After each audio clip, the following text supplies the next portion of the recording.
근데 우선순위는 네. 아무래도 내신 교과가 좀 더 되는 상태에서 비교과 활동 이렇게 봐야 될까요?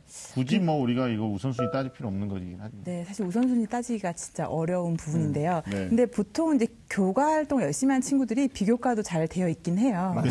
이렇게 말하는 겁니까? 네. 이건 아니, 반대로 말하면 네. 교과는 안 좋은데 비교과 있는 애들은 왜 그러지? 이렇게 이제 볼 수 있기 때문에.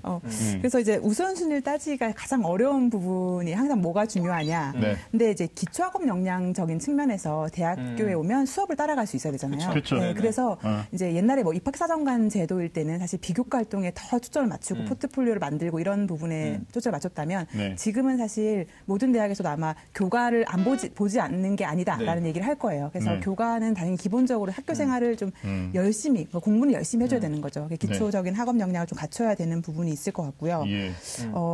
근데 또 교과 비교과의 균형. 근데 교과만 좋다고 내신 성적만 좋다고 선발되는 전형이 아니기 때문에 네네. 이제 본인이 또 관심 있는 부분을 좀 찾아서 하는 그런 적극성도 알겠습니다. 이거 좀 깊이 있겠죠. 좀 들어가 봐야 네. 될 것 같아요. 왜냐하면 이게 어떻게 보면 이제 윤신영 선생님께서 난제를 좀 몇 가지 정리하셨는데 우리 오늘 이걸 좀 집중 토크 해봐야 되지 않습니까? 네네. 우리 자연스럽게 내신에 대한 얘기를 좀 해왔어요. 근데 3학년 아이들이 기말고사 1학기 앞두고 내신과 비교과에서 선택할 수는 없는 문제인데 간혹 이제 학부모님도 고민 중에 내신 안 하고 비교과만 하겠다고 한 아들이 있어서 속상하다. 뭐 이런 3학년 학생이? 예, 그러니까 그걸 제가 질문 드렸던 건데 어느 정도 답이 됐어요. 그러면 네네. 결국 이제 난제에서 우리가 먼저 하나 얘기해 볼 게 내신이죠. 방금 네네네. 얘기하셨는데 학생부 종합전형이 이게 또 학생부 중심 전형에서도 한 축이 가장 많이 뽑고 있으니까 그러면 내신과 비교과 모두 중요한 전형이다 이렇게 우리가 먼저 이해하고 있고 또 학생들도 그렇게 공감하고 있을 거라고 보는데 좀 주제별로 먼저 보면 내신하고 비교과 더 무엇이 중요할까 이거 지금 얘기가 나왔거든요.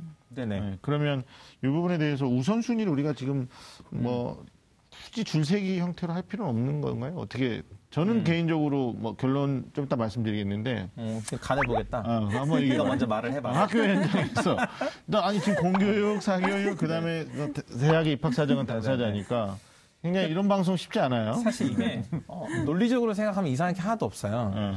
왜냐하면 대학에서 학생들을 선발하는데 가장 중요한 것은 말씀하셨듯이 대학에 와서 해당 본인이 선택한 전공을 수학할 수 있는 학업 능력이거든요. 근데 이 학업 능력을 그동안의 교과 또는 수능 시험이라는 이례적인 시험으로 평가하는 게 마치 어떤 사람과 결혼을 할 건가 말 건지를 프로포즈하는 것만 보고 딱 결정하는 거예요. 근데 사실 그동안 만나면서 나에게 어떻게 했는지, 나에게 어떤 선물을 줬는지, 뭐 차를 사줬는지, 집을 사줬는지, 뭐 나에게 어떤 말을 했는지, 그리고 내가 힘들 때는 어떻게 나에게 했는지를 전체적으로 따져봐서 프로포즈가 단지 진짜 작은 그냥 보잘것없는 반지 하나라고 하더라도 그런 걸 따져봤을 때 너 정말 앞으로 너랑 살면 우리 같이 결혼 생활하면 행복할 수 있어. 그래 결혼하자. 이렇게 해야 되는 것처럼 그런 관점이 바로 종합전형이라고 생각이 되는 거죠. 그런데 이제 대학에서 선발하고자 하는 학생들이 그러니까 학업을 필요로 하는 학생이잖아요. 그래서 기본적으로는 그런 다양한 교내 활동이라든지 아니면 여러 가지 활동들을 통해서 이 잠재적인 해당 전공 분야에 대한 학업의 발전 가능성과 이런 것들을 보는 거지 그냥 학업 별개, 그냥 활동 별개 이러진 않는 거죠. 그런 관점에서 봤을 때 학생들이 학교에서 가장 많이 하는 활동은 교과 수업이에요. 하루에 네. 평균 7시간, 7시간 정도 교과 학습을 하고요.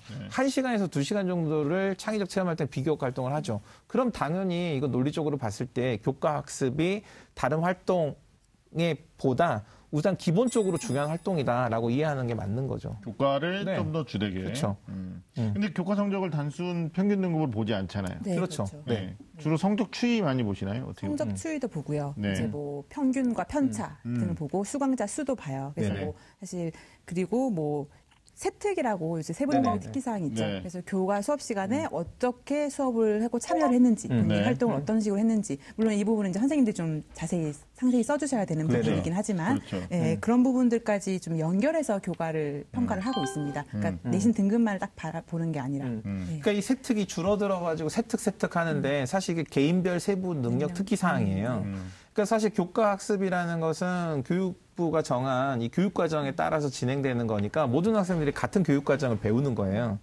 그래서 이제 선생님들이 고민 없이 이제 기록을 하다 보면 모든 학생들이 한 교육과정을 그냥 일반적으로 기술해 주는데 이게 사실 사정관님 딱 봐도 눈에 띄거든요. 이 학생의 가장 개별적인 특징이면서 발전 가능성이 눈에 들어오는 그런 기록이 있어요. 저도 이제 기상대 상담하면서 다른 학교 학생들의 그 생활기록부를 보면 기록들이 눈에 띄더라고요. 그리고 실제로 그런 학생들은 선생님이 막 일부러 애를 써줘야지 이러기보다는 정말 두드러지게 수업 활동에 참가를 많이 하거나 눈에 보이는 발전이 보였거나 아니면 본인이 남다르게 어떤 호기심을 발휘해서 본인이 학습 활동을 했거나 뭐 이런 것들이 중요하게 드러나는 거죠. 네. 일단 뭐 줄세게 할 수 없는데 이제 제가 드리고 싶은 말씀은 교과하고 비교과에서 좀 냉정하게 생각해 볼 필요는 있어요. 왜냐하면 그 교육 수요자라고 할 수 있는 학생이나 학부모 입장에서는 뭐 나의 잠재 역량, 나의 발전 가능성, 또 학교 생활 충실하게 했다를 다양하게 보여주는 것도 중요한데 실제로 대학의 우선 평가가 무엇이냐라고 했을 때 우리가 이제 힌트를 얻어볼 수 있는 게 이제 동국대 입장을 얘기해 주셨고 작년이죠 입학처장들의 인터뷰 내용이 기사화돼서 나온 적이 있는데 제가 깜짝 놀랐었거든요. 그때 뭐 대학 명은 말할 수 없는데 뭐 예를 들면 내신이 굉장히 안 좋은데 뭐 비교과 좋다고 해가지고 학업 능력 볼 수 없기 때문에 우리 절대 뽑지 않는다. 절대라는 말을 쓴 대학도 있고. 그다음에 되게 이제 그 원만하게 얘기하신 대학도 있죠. 안곡하게 내신은 성실성의 반영이다. 근데 학종에 지원하는 아이는 성실해야 된다.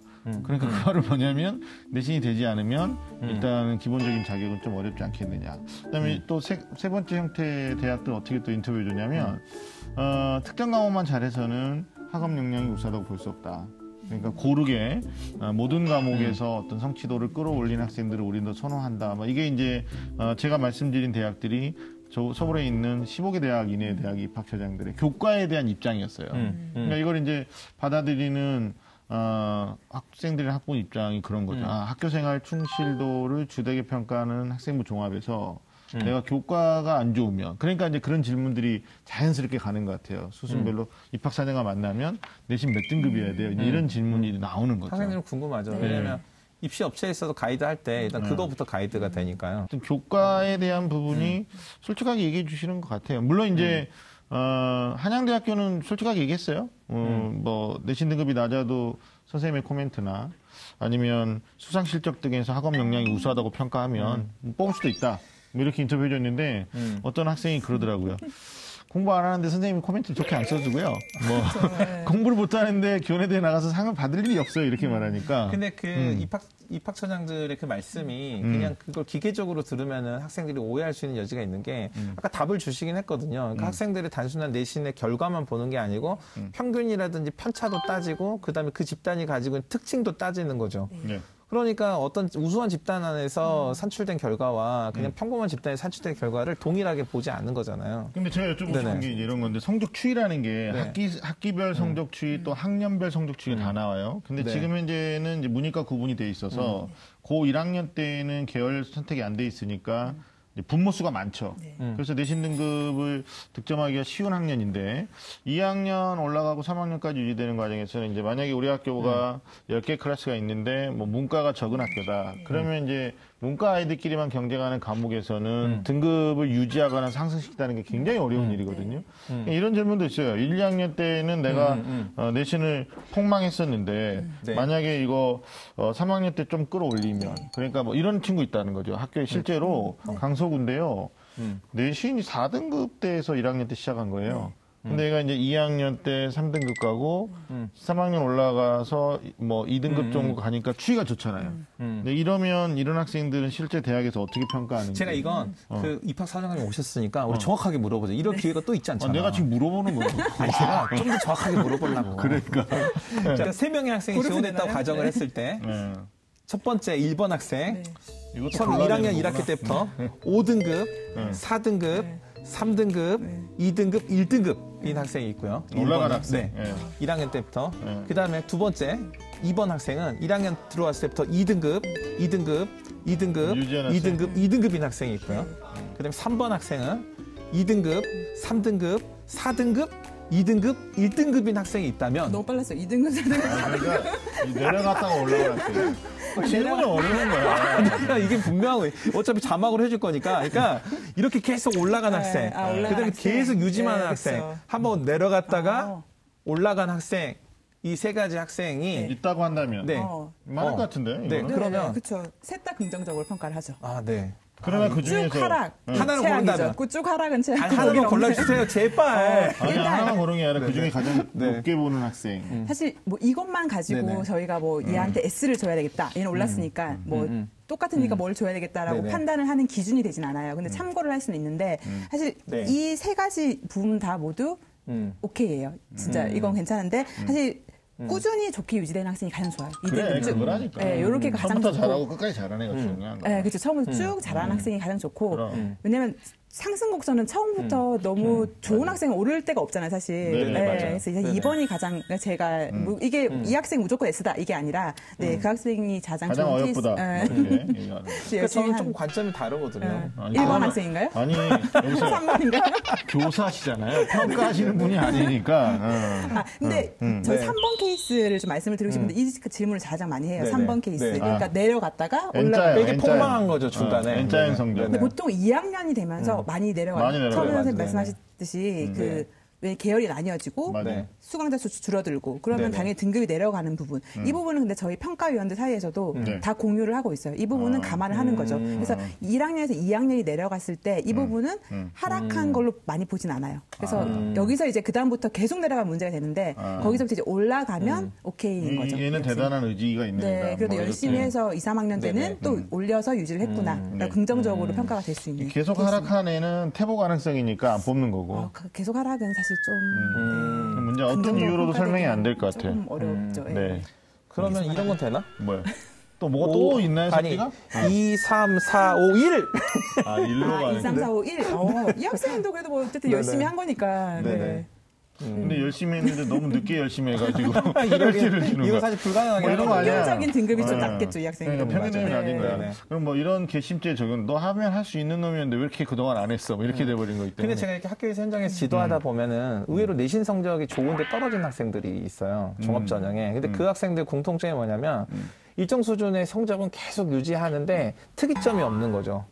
얘는. 그러니까 그거는 좀 이따 비교과에서 우리가 좀 네, 얘기를 근데 아니 해보고. 교과만 따져 봤을 때. 교과가 저는 좋은데도 떨어진 네. 애들은 교과에 온리는 없는 거야. 그러니까 저는 이렇게 또 생각을 했거든요. 그러니까 대학에서 이제 이게 선생님들끼리 나누는 얘기예요. 선생님들끼리 이렇게 우리 결과를 보고 이야기할 때 그냥 2등급, 2등급, 2등급, 2등급이 있으면 평균 2등급의 애가 있고 5등급, 4등급, 3등급, 2등급, 1등급이 되면 얘들은 평균 등급은 계속 2등급의 애보다 낮잖아요. 3.5등급 뭐 이 정도 되는데 근데 발전 가능성에 봤을 때 얘는 2등급, 2등급의 애는 대학에 왔어도 2등급 정도의 학업 성취를 달성할 가능성이 있고 뭔가 이 중간에 비교과나 아니면 학업에 있어서의 방법이나 이런 것들을 애가 터득하는 이런 계기나 이런 것들이 드러나 있다면 얘는 오히려 발전 가능성의 관점에서 봤을 때 얘는 대학에 와서 1등급이거나 1등급 이상의 어떤 성취도를 보일 거다. 이런 판단도 가능하지 않을까. 이런 얘기 하거든요. 아, 그래서 확연히 이렇게 상승 곡선을 네네. 눈에 띄게 보이는 학생들은 네네. 그럴 수 있죠. 발전 가능성 네네. 측면에서 좋은 평가를 받을 수는 있죠. 예. 네네. 맞아요.